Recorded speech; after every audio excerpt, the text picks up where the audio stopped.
Net का question हम लोग कर रहे हैं और लगातार हम लोग का वीडियो के माध्यम से हम लोग प्रीवियस ईयर क्वेश्चन पेपर को हम लोग देख रहे हैं। और आज हम लोग जो है उसी क्रम को आगे बढ़ाते हुए 80 से लेकर 81 से लेकर 100 तक देखेंगे, क्योंकि हम लोग हर दिन जो है 20 क्वेश्चन को जो है कि 20 क्वेश्चन का क्रमबद्ध तरीके से आगे हम लोग बढ़ते जा रहे हैं। तो आज हम लोग जो है किस में जाएंगे, आज हम लोग जो है कि आज हम लोग 81 से लेकर शुरू करेंगे और हम लोग जो है कि 100 तक मैच कंप्लीट करेंगे। तो आज का पहला क्वेश्चन है, निम्न में से कौन सा शिक्षण का मुख्य उद्देश्य है। शिक्षण का मुख्य उद्देश्य यहाँ पर आपको 4 एग्जाम्पल दिया हुआ है। 4 एग्जाम्पल क्या क्या है। पहला नंबर ए में देखिए, ए में आपका लिखा है पाठ्यक्रम से संबंधित सूचनाएं देना। उसके बाद आपका लिखा है छात्रों को टिप्पणियां लिखवाना। उसके बाद है सी नंबर छात्रों के चिंतन शक्ति का विकास करना। और डी में आपका लिखा है छात्रों को परीक्षा के लिए तैयार करना। तो यहाँ पर ये 4 ऑप्शन है, 4 ऑप्शन में से किसी एक ऑप्शन सही होगा। ये जो है आपका सी नंबर ऑप्शन जो है आपका सही है। सी नंबर का ऑप्शन में क्या लिखा है, छात्रों के चिंतन शक्ति का विकास करना। जो छात्र का जो चिंतन शक्ति है उसे बढ़ाने का काम जो है कि एक शिक्षक को जो है करना चाहिए। अब हम लोग आगे क्वेश्चन को पढ़ते हुए उसका जो है कि पहले इसकी व्याख्या को देखते हैं क्या लिखा हुआ है। शिक्षण का मुख्य उद्देश्य छात्रों के चिंतन शक्ति, स्वास्थ्य, दृष्टिकोण, रुचिकर, प्रभावी, व्यवहारिक, आत्मविश्वास, भावना, प्रोत्साहित तथा कुशलताओं का आदि विकास करना होता है। एक शिक्षक को क्या करना चाहिए, एक शिक्षक जो छात्र के विकास के लिए, अपने छात्र का विकास के लिए उसे जो है कि उसके स्वस्थ दृष्टि को प्रदान करना, चिंतन शक्ति का प्रदान करना, मतलब उसे जो अपने विचारों के माध्यम से उसे आगे बढ़ाने का काम जो है किया जा सकता है। अब हम लोग जो है कि नेक्स्ट क्वेश्चन की ओर बढ़ते हैं। नेक्स्ट क्वेश्चन क्या है, नेक्स्ट क्वेश्चन हम लोग का जो है कि आपका जो है कि क्या है, तो आपका नेक्स्ट क्वेश्चन है 82 में क्या क्वेश्चन लिखा हुआ है। 82 में देखिए क्या लिखा हुआ है, मस्तिष्क का कौन सा क्षेत्र नई सूचना विशेषकर आदि शाब्दिक है कि अधिगम की हमारी योग्यताओं में अंतर्ग्रस्त होता है। यहाँ पर आपके 4 ऑप्शन दिए हैं। 4 ऑप्शन देखिए क्या लिखा है। पहला पर मस्तिष्क, दूसरा में बी में है हिपोकैम्पस, और सी में आपका पोनस, और डी में आपका है थैलेमस। तो यहाँ पर ये 4 एग्जाम्पल में से आपका एग्जाम्पल क्या है देखते हैं। तो यहाँ पर ए बी और डी थैलेमस तीनों क्षेत्र सूचना एकत्रित करते हैं। विशेषकर यह शाब्दिक है, अधिगम की हमारी योग्यता के अंतर्गत होता है। थैलेमस मस्तिष्क सूचनाओं का एकत्रित करने, ग्रहण करने तथा अबोध रूप से प्रस्तुत करने की सहायता जो है प्रदान करती है। अब हम लोग क्वेश्चन नंबर 83 में पहुंच जाते हैं। 83 में क्या लिखा है, आपको जो कथन दिया गया, कथन 1 में आपका लिखा है कार्यशील स्मृति का विकासात्मक पद होता है। इसमें बाल्य काल में वृद्धि होती और आयु बढ़ने के साथ यह घटती है। 2 में आपका लिखा है कार्यशील स्मृति पर सतत दबाव का प्रतिकूल प्रभाव नहीं पड़ता। अब इसका जो है कि यहाँ पर हम लोग ऑप्शन देखते हैं। ऑप्शन जो आपका कूट में दिया है, तो पहला ऑप्शन ए आपका लिखता है। ए ऑप्शन में क्या लिखता है, ए ऑप्शन में आपका लिखता है कथन 1 और 2 दोनों सही है। आपका जो है 2 में आपका लिखता है कथन 1 और 2 दोनों गलत है। मतलब एक में बताया गया ए में कि आपका दोनों सही है या तो फिर दोनों गलत है। सी में आपका लिखा है कथन 1 सही है और कथन 2 जो है आपका गलत है। इसके बाद डी में आपका लिखता है कथन 1 गलत है किंतु 2 सही है। आपका जो ऑप्शन नंबर सी है वो आपका सही होगा। कथन 1 सही है किंतु कथन 2 जो है आपका क्या है, गलत है। मतलब ऑप्शन नंबर सी आपका जो है कि आपका सही हो जाएगा। अब हम लोग इसकी व्याख्या को देखते हैं। व्याख्या में क्या लिखा है, कथन 1 सही है किंतु कथन 2 गलत है। कार्यशील स्मृति संरचनात्मक प्रणाली का अंग है जिसकी क्षमता सीमित है और अस्थायी रूप से यह सूचनाओं को संग्रहित कर सकती है। कार्यशील स्मृति विकासात्मक पद होता है। इसमें बाल्य काल में वृद्धि होती है और आयु बढ़ने के साथ यह घटती है। इस पर सतत दबाव का प्रतिकूल प्रभाव भी पड़ता है। अतः कथन 1 सही है, कथन 2 जो आपका क्या है, गलत है। अब हम लोग क्वेश्चन नंबर 84 में आ गए। 84 में क्या लिखा है, 84 में आपका लिखा है अनुसंसाधनों में प्रभावी शिक्षण का मुख्य व्यवहार किसे माना जाता है। ऑप्शन ए में आप लिखा है विद्यार्थियों के विचार और योगदान का उपयोग। उसके बाद बी में लिखा है आपका संरचनाकरण, और सी में लिखा है आपका शिक्षक कार्य अभिमुखीकरण, और डी में आपका लिखा है शिक्षक प्रभावप्रवणता। तो ये आपका जो ऑप्शन नंबर सी है, ऑप्शन नंबर सी आपका सही हो जाएगा। शिक्षक कार्य अभिमुखीकरण आपका जो है कि बिल्कुल सही आंसर। ये क्वेश्चन आपका 2021 में यूजीसी नेट शिफ्ट 1 में पूछा गया था। अब हम लोग जो है कि आगे बढ़ते हैं और इसकी व्याख्या को देखते हैं। आगे बढ़ते हैं, इसकी व्याख्या करते हैं। अनुसंसाधनों में प्रभावी शिक्षण का मुख्य व्यवहार शिक्षक के कार्य अभिमुखीकरण को माना जाता है। अब देखिए यहाँ पर जो 85 में आपका क्या है, 85 में आपको जो मैचिंग है और मैचिंग हम लोग जो है कि हर वीडियो के जो हम लोग करते आए हैं डायरेक्ट जो है किसमें करते आए हैं, डायरेक्ट हम लोग जो है कि यहाँ पर करते आए आपका व्याख्या में। तो यहाँ पर भी देखते हैं आपका मैचिंग क्या हो जाएगा। तो यहाँ पर आपका जो है सूची 1 और सूची 2 को मिलाना है, तो सूची 1 और 2 यहाँ पर आपका देखिए प्रभावी शिक्षण हेतु मुख्य व्यवहारों का योगदान और विचारात्मक विश्लेषण। तो पाठ स्पष्टता आपका जो है आपका मिल जाएगा सभी विद्यार्थियों को सीधा सर्वनीय मौखिक और वाक्य प्रस्तुतिकरण। बी में आपका अनुदेश वैदिक पाठ वस्तु अवधि में शिक्षक और वाक्य प्रस्तुतिकरण अंतर हो जाएगा। उसके बाद शिक्षण क्रिया में होगा आपका कक्षा में छात्रों द्वारा अधिगम हेतु निष्ठापूर्वक लगाए गए समय की मात्रा। और आपका डी में आपका मैच हो जाएगा, आपका डी में मैच क्या हो जाएगा, छात्र सफलता स्तर, छात्रों के अबोधन की आवृत्ति एवं उसके द्वारा अभ्यासों का सही तरीका का पूरा करना। ये आपका जो है कि ऑप्शन डी मैच हो जाएगा, है ना। तो ये आपका जो है कि था। अब हम लोग क्वेश्चन नंबर 86 में जाते हैं। क्वेश्चन 86 में क्या लिखता है, निम्नलिखित में से बुनियादी अध्यापन क्षमताओं की सूची जिन्हें अध्यापन संबंधी विभिन्न स्रोतों के माध्यम से चिन्हित किया गया है चुनिए जो व्यवहार अनुक्षेत्र की क्षमताएं हैं उसमें से कौन सी क्षमताएं व्यवहार का अनुक्षेत्र के अंतर्गत आती है। ऑप्शन ए आत्म क्षमता, ऑप्शन बी नियोजन, ऑप्शन सी नियंत्रण एवं स्थितिक, डी संप्रेषण और ई में आपका नमनीयता। तो ये आपका जो है कि कूट में इसका आंसर करना है। तो यहाँ पर आपका जो है कि लिखा हुआ है ए ऑप्शन में आपका लिखा है ए और बी सही होगा, बी में लिखा है आपका बी और सी सही होगा, डी में लिखा है डी और ई, सी में लिखा है डी और ई सही होगा, या फिर आपका जो है कि डी में है आपका बी या डी सही होगा। तो ये आपका जो है कि यहाँ पर ऑप्शन है, ये ऑप्शन जो है कि आपका जो है कि डी नंबर का ऑप्शन जो आपका सही है, मतलब डी ऑप्शन जो आपका सही मतलब बी और आपका डी जो वहाँ पर कूट में दिया है वो आपका सही है। अब हम लोग इसकी व्याख्या को देखते हैं, व्याख्या में क्या लिखा हुआ है। व्याख्या को हम लोग देखते हैं ध्यानपूर्वक से। व्याख्या को जब ध्यानपूर्वक से हम लोग देखते हैं तो हम लोग यहाँ पर जो है कि दिखाया था व्यवहारिक योग्यता किसी व्यवहार विशेषताओं और व्यक्तित्व लक्षणों को संदर्भित करती है, जैसे कि ज्ञान कौशल सेट और निर्धारित करने की सहायता कर सकता है कि वह जिस नौकरी के लिए आवेदन कर रहा है उसमें कितना सफल होगा। उसी प्रकार व्यवहारिक योग्यता व्यवहार के सेटों का प्रदर्शित करता है। नियोजन एवं संप्रेषण व्यवहारिक योग्यता डोमेन का भाग है। ये आपका जो है कि व्याख्या था। अब हम लोग क्वेश्चन नंबर 87 में पहुंच गए हैं। हम लोग जो टाइम को बर्बाद ना करते हुए जल्दी से जल्दी इसको खत्म करेंगे और हर दिन जो है ज़्यादा क्वेश्चन नहीं करना है, 20 क्वेश्चन करना है। ऐसे क्या होगा, दिमाग में जो है कि एकत्रित होते जाएगा और एक दिन जो है कि आपका जिस समय परीक्षा होगा तो एक अच्छा प्रदर्शन हम लोग करेंगे। निम्न में से कौन सा एक अच्छे शिक्षक की विशेषता नहीं है, एक अच्छे शिक्षक की विशेषता नहीं है, उसके बारे में यहाँ पर चर्चा करना है। तो पहला क्या लिखा है आपका ए नंबर आपका लिखा है विषय वस्तु की ठोस जानकारी, बी में आपका लिखा है अच्छा संप्रेषण कौशल, सी में आपका लिखा है पढ़ाई नहीं विषय वस्तु को समझने के विद्यार्थियों की सहायता करना, और डी में लिखा है विद्यार्थियों की समीक्षा नोट्स बनाने की सहायता करना।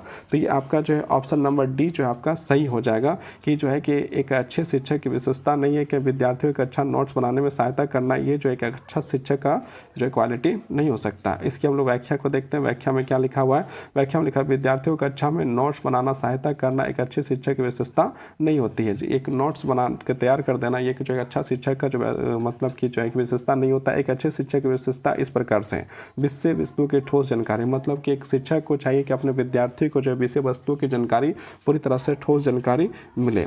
उसके बाद अच्छा संप्रेषण कौशल है ना, उसके बाद पढ़ाई गई वस्तुओं को समझाने विद्यार्थियों की सहायता करना, जो पढ़ाया गया उस सारा चीज़ को समझाना। प्रभावशाली वक्ता होना चाहिए, मतलब अच्छा वक्ता होना चाहिए, आत्मविश्वासी होना चाहिए और प्रेरित करने की क्षमता होना चाहिए, और प्रेरणा देने की क्षमता जो है एक शिक्षक में होना चाहिए। अब हम लोग क्या है 88 नंबर के क्वेश्चन में पहुंच गए। 88 में क्या लिखा है, शिक्षण प्रभाव कार्यता को प्रभावित करने वाला स्वाधिक प्रबल कारक है, उम्र, लिंग, व्यावसायिक क्षमता, डी आपका शिक्षण सहायक सामग्री का उपयोग करना। तो इसका सही आंसर आपका हो जाएगा ऑप्शन नंबर सी, व्यावसायिक क्षमता दक्षता आपका जो है कि सही आंसर हो जाएगा। ये क्वेश्चन आपका जो है कि 2018 में पूछा गया। अब हम लोग जो है कि नेक्स्ट क्वेश्चन की ओर बढ़ते हैं। नेक्स्ट क्वेश्चन क्या है, नेक्स्ट क्वेश्चन को पढ़ने से पहले हम लोग इसकी व्याख्या को देखते हैं। व्याख्या में क्या लिखा हुआ है, व्यावसायिक दक्षता आधुनिक युग की मांग है, या दक्षता या शिक्षण छात्रों के जीवनोपार्जन करने की योग बनाती है। शिक्षा क्षेत्र में व्यावसायिक शिक्षा को जोड़ने का प्रथम प्रयास कोठारी आयोग 1964 में किया गया। इस प्रकार की दक्षता छात्रों के व्यवसाय को चुनने या व्यवसाय से संबंधित योग्यता प्राप्त कराने का अवसर प्रदान करती है। ये आपका जो है कि व्याख्या था। अब हम लोग क्वेश्चन नंबर 89 में आ चुके हैं। 89 में क्या लिखता है, 89 में आपका लिखता है किसी समूह के सामाजिक व्यवहार में पैटर्न के मापने की तकनीकें कहलाती। एक नंबर समझातीय अंतर क्रिया विश्लेषण, सामाजिक अंतर मापनीय या सोल्सरीग्राम। तो इसका आंसर हो जाएगा आपका ऑप्शन नंबर ए आपका जो है कि सही हो जाएगा, मतलब सामाजिक मिति जो है आपका सही आंसर हो जाएगा। अब इसकी हम लोग व्याख्या को देखते हैं। व्याख्या में क्या लिखा है, किसी समूह सामाजिक व्यवहार के पैटर्न को मापने की तकनीकी समाज जातीय या सोशलिमेट्री कहलाती है। इसके माध्यम से एकांकी, उपेक्षित व अप्रकृतित व्यक्तियों के व्यक्तित्व संबंधित समस्या का पता लगाने के लिए किया जाता है। इस प्रकार यह तकनीकी सूचना प्राप्त करने का एक उपयोगी माध्यम साबित होता है। अब हम लोग जो है कि नेक्स्ट सवाल की ओर हम लोग आगे बढ़ रहे हैं। सवाल में क्या लिखा हुआ है वो देखते हैं। तो हम लोग 90 नंबर का जो है कि हम लोग पहुंच गए हैं और इसको जो है कि 2 सेट में बांटा गया। तो मतलब इसके हम लोग जो है कि ये डायरेक्ट हम लोग जो है कि मिलान करेंगे, मिलाने के लिए दिया है। तो अकादमिक विशेषता आपका मिल जाएगा, आपका अधिकता, आवश्यकता, पढ़ने की एवं पाठ्यक्रम के विभिन्न तथ्यों का चयन करना। बी में आपका लिखा है सामाजिक विशेषता, अधिगमकर्ता समझकरों के टीम मेंबर के रूप में कार्य करता है। और आगे हम लोग बढ़ते हैं। आगे हम लोग देखते हैं भावनात्मक विशेषता, अधिगमकर्ता अपनी दक्षता सदस्यों की पसंद नापसंद दृष्टि से व्यक्तिगत मतभेदों का सम्मान देना शुरू कर देता है। और डी में आपका लिखा संज्ञानात्मक विशेषता, अधिगमकर्ता संबंधित संदेशों का सही रूप में संकेतन और विसंकेतन करता है। ये आपका जो है कि क्वेश्चन नंबर 90 का मैचिंग था। अब हम लोग जो है कि क्वेश्चन नंबर 91 में पहुंच गए। अबोध स्तर का शिक्षण आयोजित करने हेतु तो मुख्य आवश्यकता क्या है। अब एक में लिखा है आपका प्रस्तुति किए गए तथ्यों अवधारणाओं से संबंधित बड़ी संख्या में सकारात्मक और नकारात्मक उदाहरण देना। 2 में आपका लिखा है तथ्यों को रेखांकित करने वाली मुख्य विशेषताओं को याद करने पर बल देते हुए उसकी प्रस्तुति करना। 3 में आपका लिखा अपेक्षित सूचनाओं को तुरंत उपलब्ध करने का अवसर प्रदान करना। और 4 में लिखा है किसी मुद्दे के सकारात्मक और नकारात्मक पहलुओं की जांच हेतु परिचर्चा आयोजित करना। और 5 में आपका विद्यार्थियों को प्रस्तुत तथ्यों के स्वयं द्वारा व्याख्यान करने का अवसर प्रदान करना। यहाँ पर 4 ऑप्शन है और 4 ऑप्शन में आपका बताया गया। ऑप्शन 1 में आपका 1, 4 और 5 हो जाएगा। बी में आपका 1, 2 और 3 हो जाएगा। सी में आपका लिखा 2, 3 और 4 हो जाएगा। डी में लिखा 3, 4 और 5 होगा। इसका सही आंसर आपको ऑप्शन नंबर ए हो जाएगा। मतलब आपका जो है कि जो कूट में दिया गया 1, 4 और 5 जो है आपका क्या है, आपका सही कर्म है, सही है, बाकी जो है कि गलत है। अब इसकी व्याख्या को देखते हैं। व्याख्या में क्या लिखा हुआ है। अबोध स्तर का शिक्षण आयोजित करने हेतु मुख्य आवश्यकता, प्रस्तुत किए जा रहे तथ्यों अवधारणाओं से संबंधित सकारात्मक नकारात्मक उदाहरण बड़ी संख्या में दिए जाते हैं। किसी मुद्दे का सकारात्मक नकारात्मक पहलुओं की जांच हेतु परिचर्चा आयोजित करना। विद्यार्थियों के प्रस्तुत तथ्यों को स्वयं द्वारा व्याख्यान करने का अवसर प्रदान करना। तथ्यों को स्मरण करने के साथ साथ उन्हें समझाना। और उसके साथ साथ जो है कि प्रस्तुत विषय पर दक्षता प्रदान करना। मतलब जो प्रस्तुत कर रहे हैं उसमें दक्षता प्रदान करना। सामान्यीकरण करना मतलब नॉर्मल करना, सामान्य करना की दक्षता प्रदान विकसित करना। अब हम लोग क्वेश्चन नंबर जो है कि 92 में आ चुके हैं। अबोध स्तर का शिक्षण महत्वपूर्ण तथ्य क्या है। तो ये आपका जो है हम लोग देखते हैं इसके ऑप्शन में क्या लिखा है। ऑप्शन 1 में लिखा है आपका तथ्यों और विचारों के संबंध को देखने के दायरे का संबंध रखना। तथ्यों और सूचनाओं के स्मरण और अभिमान प्रोत्साहित करना। सी में आपका लिखा है समस्याओं का पता लगाना और इस प्रकार के समस्याओं को समाधान की खोज करना। और डी ऑप्शन में आपका लिखा है अधिगम के आनंद और उससे जुड़े रहने की भावना विकास करना। और ये आपका जो है सही ऑप्शन आपका ऑप्शन नंबर ए आपका जो है कि सही हो जाएगा। अब हम लोग नेक्स्ट क्वेश्चन की ओर बढ़ेंगे, उससे पहले इसकी व्याख्या को देखते हैं। व्याख्या में क्या लिखा है। तथ्यों और विचारों के बीच संबंध को देखने के दायरे को संवर्धन अबोध शिक्षण के महत्वपूर्ण शिक्षण के इस स्तर के प्रमुख प्रतिपादिक मॉडर्न शिक्षण के इस स्तर में अधिगम करता न सिर्फ तथ्यों का स्मरण करता है अपितु संबंधित विषय से अंतर्दृष्टि भी विकसित करता है। अब हम लोग क्वेश्चन नंबर 93 में आ चुके हैं। 93 में क्या लिखा हुआ है। 93 में आपका लिखा है निम्नलिखित में से उन विशेषताओं की पहचान कीजिए जो एक प्रभावी अध्यापक बनने के लिए, मतलब प्रभावी मतलब अच्छा अध्यापक बनने के सहायक व्यवहार के वर्ग में अंतर्गत आता है। 1 नंबर संरचना बनाना। बी विद्यार्थियों की सफलता दर। 3 विद्यार्थियों के मत का प्रयोग करना। 4 परीक्षण करना। और डी अनुदेशात्मक विविधता। ये आपके जो है कि इसको कूट में आंसर करना और ये आपका कूट के अनुसार ऑप्शन नंबर डी आपका सही हो जाएगा। मतलब 1, 3 और 4 आपका सही है। अब हम लोग इसकी व्याख्या को देखते हैं। व्याख्या में क्या लिखा हुआ है।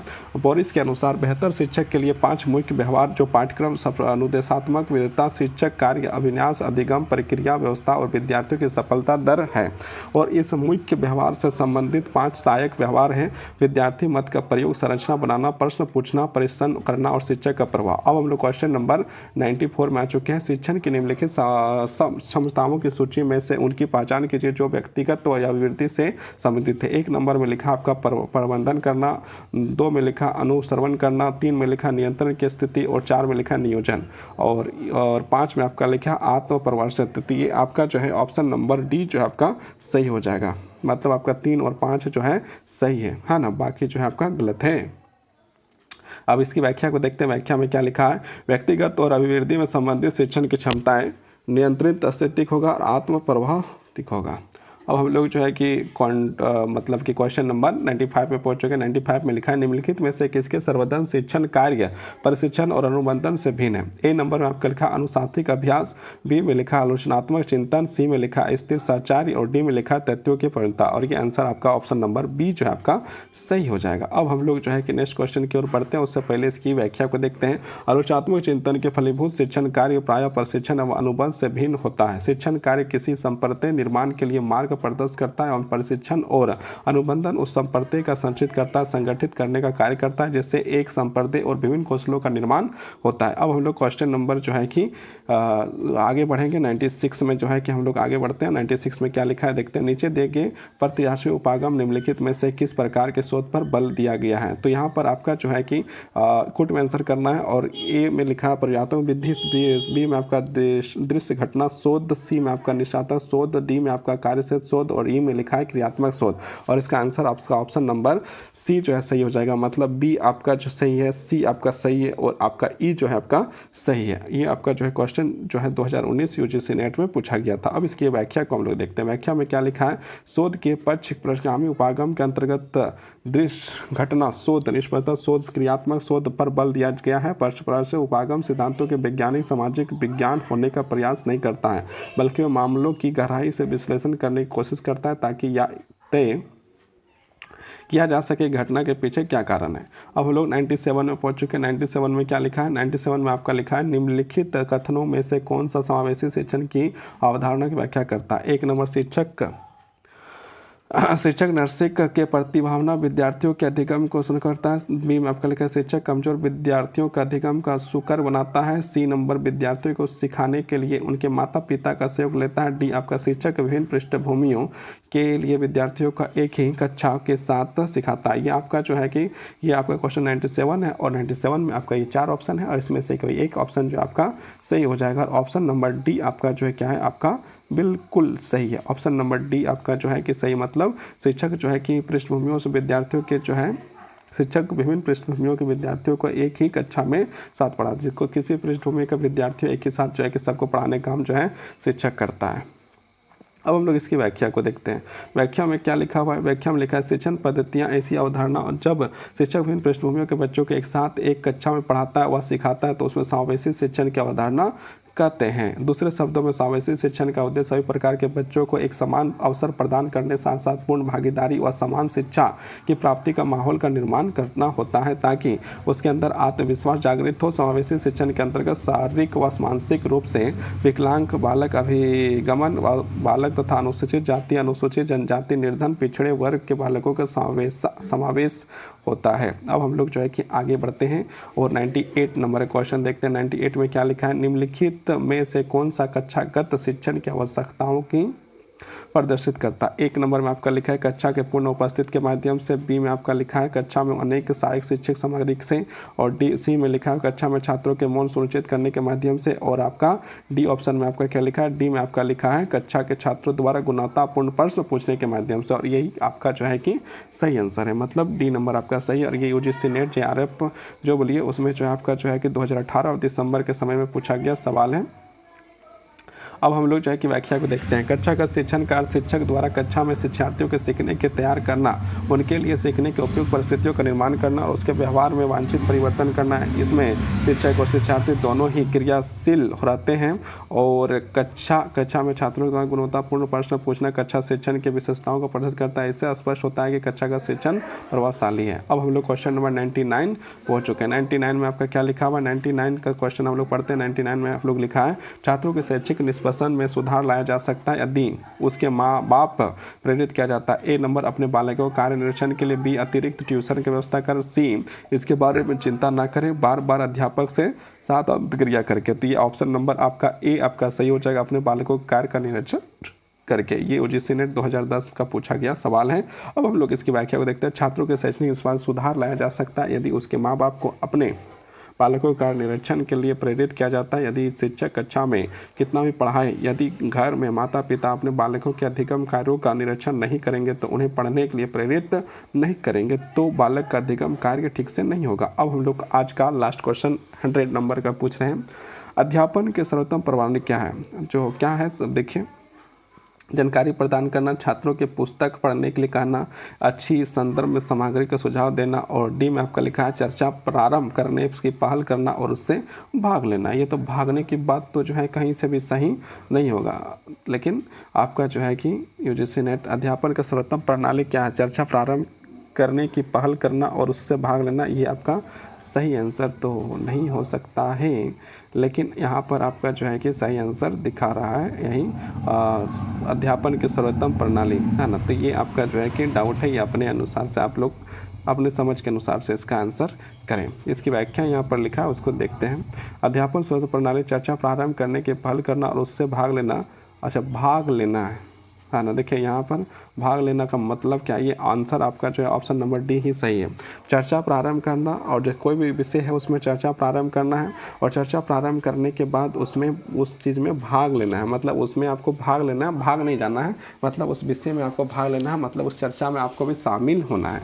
यहाँ पर इसका मतलब है कि आपका जो उस चर्चा में क्या करना है, उसमें शामिल होना है, मतलब आपका डी जो है कि आंसर सही है। यहाँ पर आपका डी आपका आंसर सही है। इसकी व्याख्या को देखते हैं, व्याख्या में क्या लिखा हुआ है।